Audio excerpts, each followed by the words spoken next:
Hi everyone, welcome back. Today I'm going to talk about how to teach and train. What's expected of you as a trainer, a teacher, a manager here at Achatz Pies Company, and what do our new hires expect from you?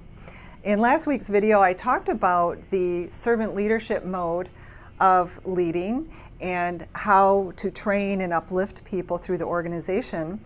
But sometimes you're wondering, well, how am I supposed to train? Am I just supposed to throw the magic apron on and say, come follow me, do what I'm doing, and I'll talk to you all day long, and then maybe you're expected to really memorize everything that you've said, or what? So today, we're going to go over the 4 steps of what your employees ask of you and what you should know. So the first thing is, what is expected of your new hires and by when?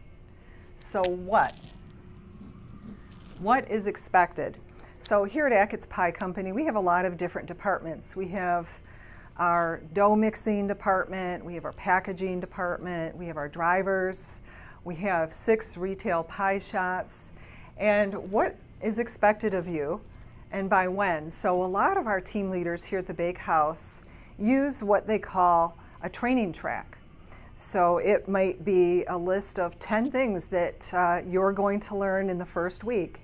There's maybe another 5 things that you're going to learn in the next 2 weeks.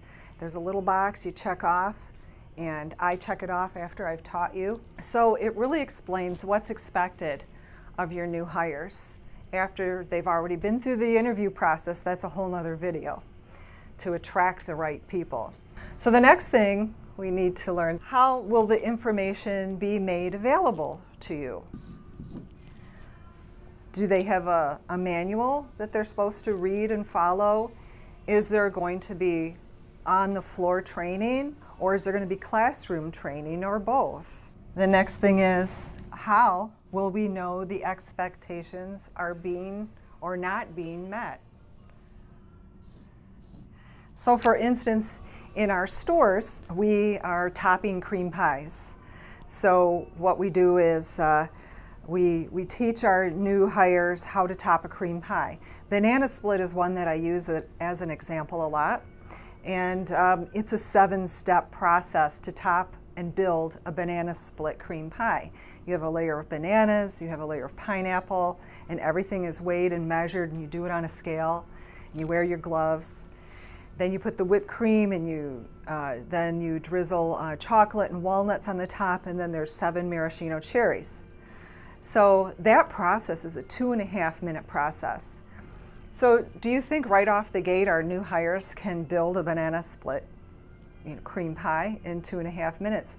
No, of course they can't, and we don't expect them to. They need time and training. They need to practice. They need to make some mistakes. They need you by their side, giving them feedback as they're learning a new skill. After they've been with us for a couple of months and they've had the opportunity to practice and they're still not meeting the expectations, why then what do?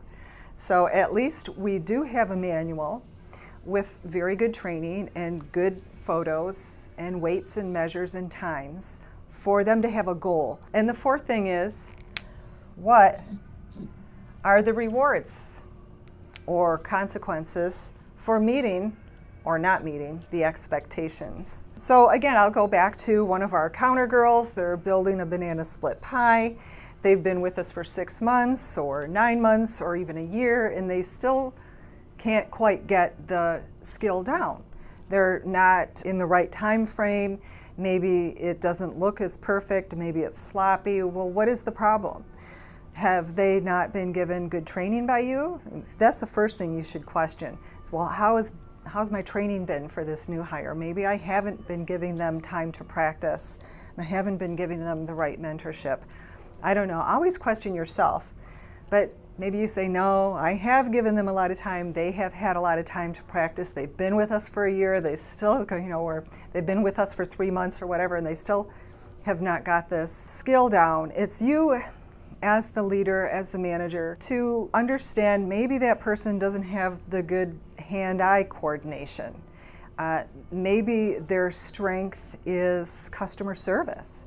Customers love them. They're bright, they're shiny, they're always happy with the customers. They make our customers feel so warm and welcome. They always offer a sample. They do everything that we need to do with customer service. They're really great on the cash register. They count inventory correctly every Friday night. You know, they can make a bank deposit, lickety-split. So maybe they have other skills. You have to understand where people's strengths and weaknesses lie. So if you've been really great at training and you've had a lot of practice, you have worked with a lot of people, you've got a lot of experience, and you use these 4 steps to help you to understand where people should be within our organization, that's great too, you know, because we put in a lot of time to attract the right people. We've posted the ad, we've gone through the applications, we've done the interviews. You come into our organization, we want you to succeed. We may have put you in the wrong seat on the bus here at Achatz Pie Company. Maybe you were there for 6 weeks, 8 weeks. You're really not thriving there. So we don't want to lose you. There may be somewhere else within our organization that you would be better suited. We want you to be happy. We want you to excel at your best and feel great about what you're doing here at Achatz Pie Company. So our team leaders here at the Bakehouse have a really nice training track that they use, and it's a little, you know, worksheet that will identify all of the skills, all of the items that you need to learn to excel in that particular department. And as you learn it, you'll check it off and put your initial, and the team leader will put their initial to prove and to verify that yes, indeed, you were trained on that particular item. That is your proof that yes, you're trekking along, you're learning, you're making improvements, you're growing your skill sets. And so maybe you don't have to wait 90 days before you get your first raise.